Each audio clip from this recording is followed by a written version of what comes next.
Good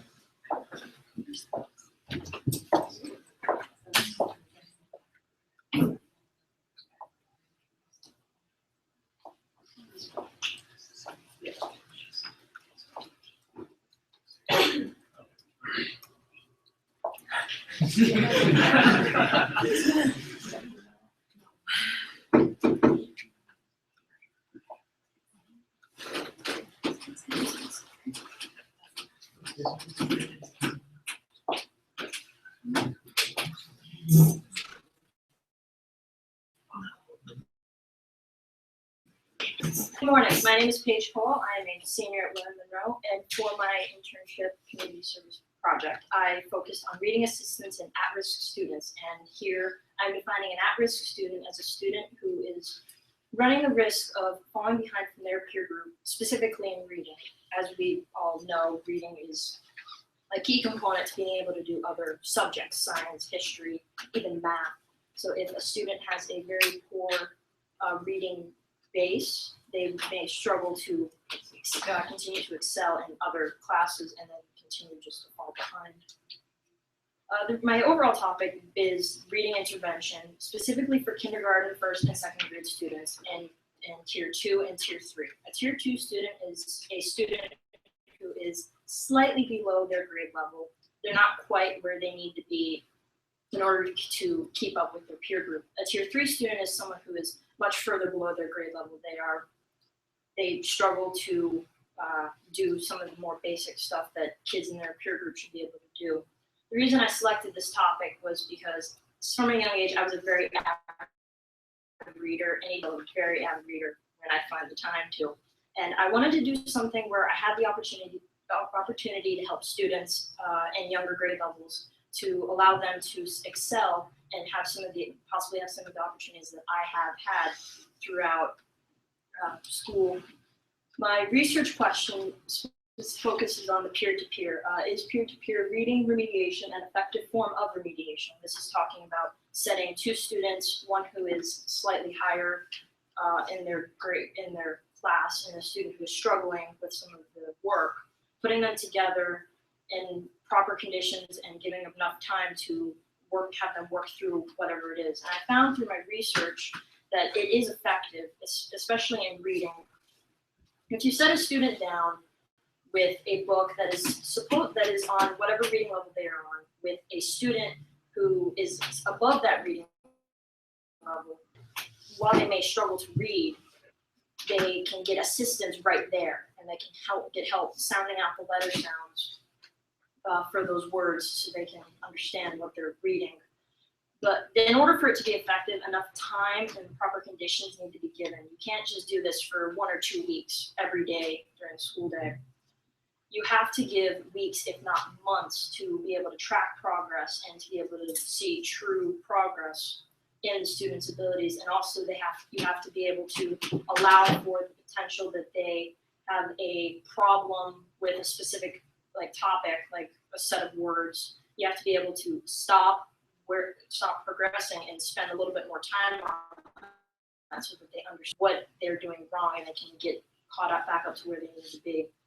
Then by conditions, you have to do it in a kind of a quieter room with no distractions, no TV, no music, just the student, the work, and the tutor.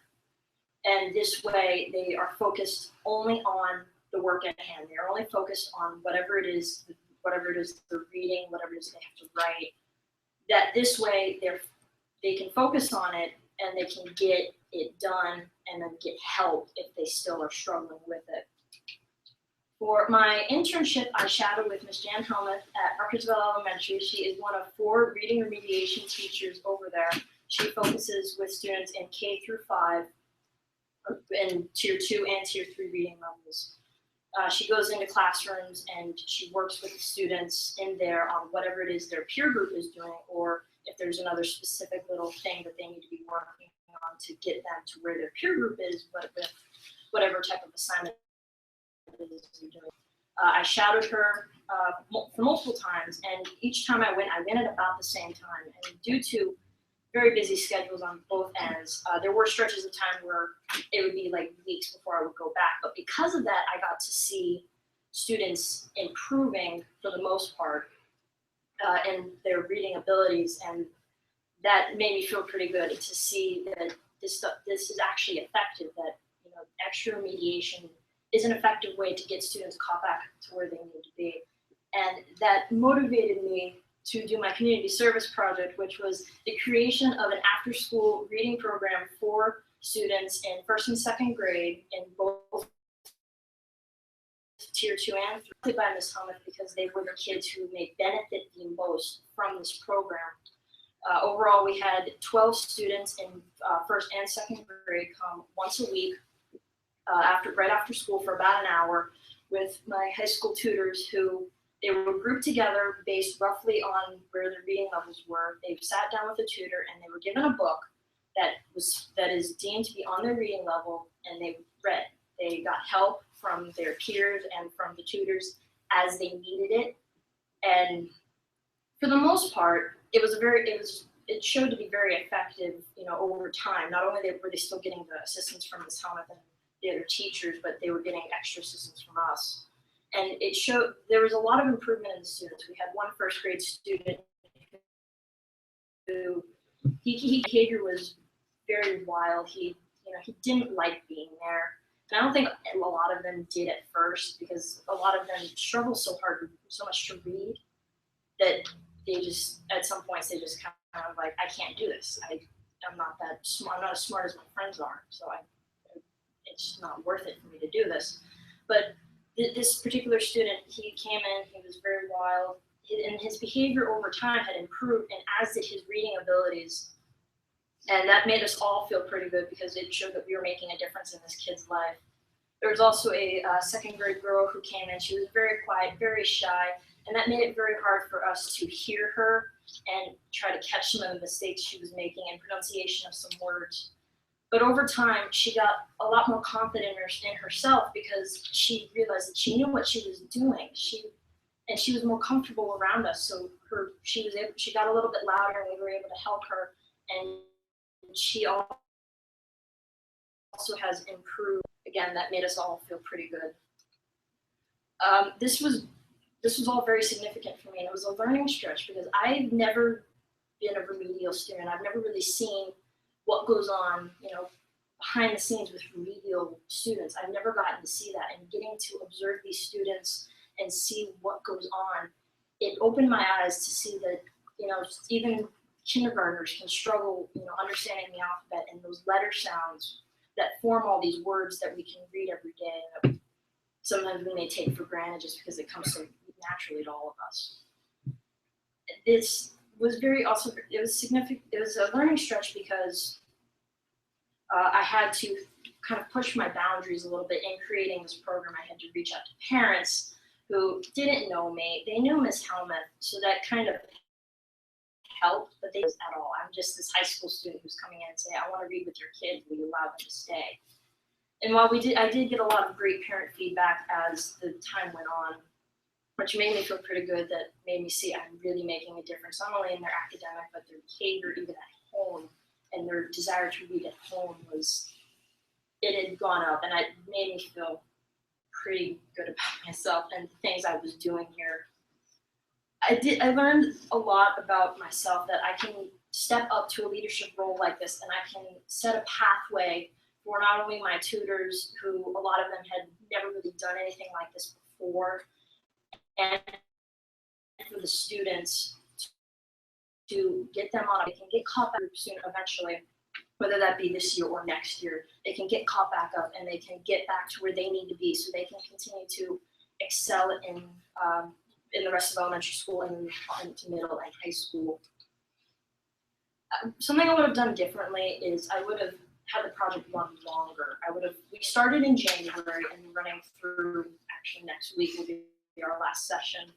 I would have liked to maybe, if I realized how big of a deal this would have been, I would have maybe liked to start maybe November or December, just to get a couple extra sessions, because with snow and other things that that canceled school and just made it impossible for us to go. We did lose a little bit of time with that. I would have liked to start earlier, so that we could have those extra days built in. So even if we missed like 3 sessions, we started earlier, so we had more time to do it. I also would have liked to expand the program some more. I didn't realize when I started that there would be so much response from Rutgersville students to want to come. I would have liked to maybe have some more high school tutors to maybe give a little bit more individualized attention to some of the kids that maybe needed more help. It all worked out in the end, and everyone got the help that they needed. It just would have been nice to have a larger scale. And my advice to future Burbank students is to really think outside the box. Don't walk into this knowing you want to know what you're going to do for the most part.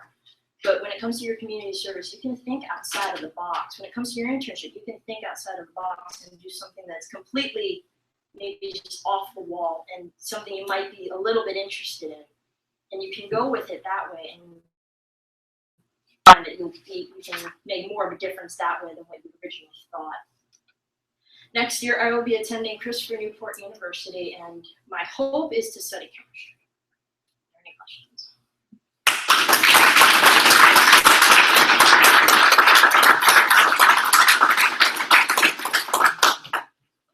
Paige, I thought you showed tremendous insight, pointing out the difference between your experiences and the experiences of those kids who struggle with reading. Speak to us about the causation and correlation between second graders having trouble reading and their experience as high school students years later. If they don't get the help that they need, if they don't have a strong, an intervention base in the earlier years, they will continue to struggle. As long as they are getting the help that they need, they are showing the signs that they need it. And that really comes from a strong intervention program at whatever school they're at, and proactive testing of their reading, writing, and spelling abilities to show maybe there's something wrong with, maybe they're just having a hard time and maybe we need to give them extra assistance in order to get them to where they need to be. If they get the help that they need when they get to high school, sure, they may still struggle, but they're still getting help so that they don't completely fall behind. A second grade student who doesn't get the assistance, they will continue to falter as they go through elementary school, middle school, and then get into high school. But if they're getting that help, then they will at least be able to say, I'm getting the help I need and I know where to go if I need help. But if that program isn't there, if that help isn't there, then they will just continue to struggle and potentially not do as well in classes and may not be able to meet graduation type requirements wherever they are. And this is a lot, we see it a lot. A lot of the students that we work with come from Hispanic families where Spanish is the primary language they speak at home, and the parents may not speak English as well as their student does. So having an intervention system at the school allows them to get the support that they need and that they may not get at home. The reading practice, the practice with spelling words, and sometimes even just writing. We're gonna have a reading specialist position, but in about 5 years.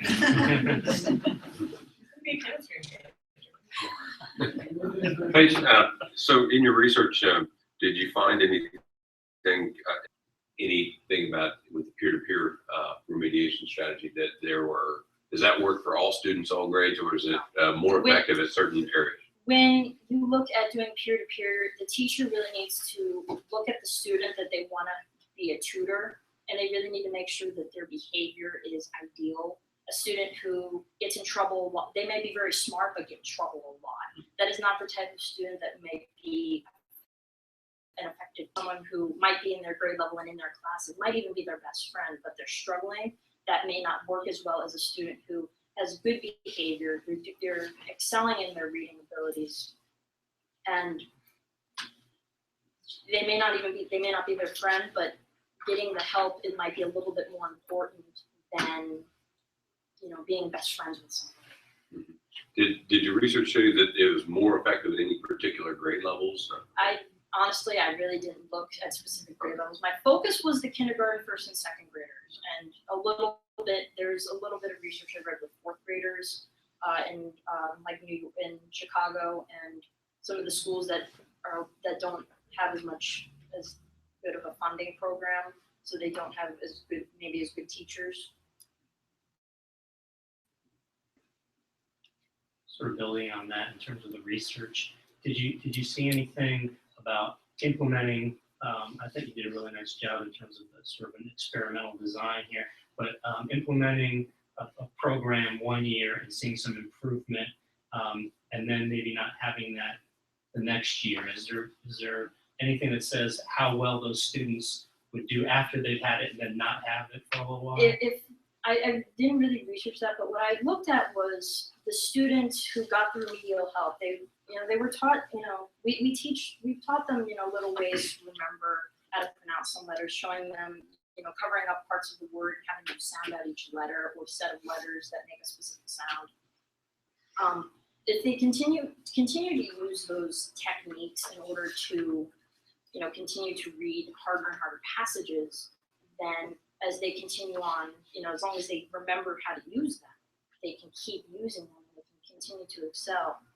The method we taught them was covering up parts of the word that they knew how to sound out, and then just look at each individual letter where they were struggling to understand the word, and having them do each letter sound, and then slowly put that together to see if they can form the word.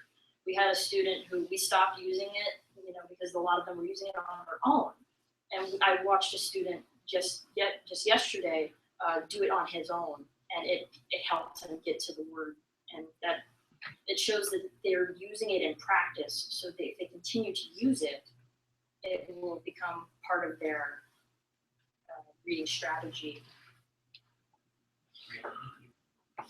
You did some work over the summer. Are you glad that you continued to push yourself during the school year as well? Because I know that's something that we talked about at the beginning of the year when we looked at your experience. I feel like I pushed myself a lot more doing this. I had to push myself a lot just to do this program and to plan everything out and work with my tutors to get them prepared and to get the parents to say, sure, I'd like my student to come do this. I had to write notes to them and everything.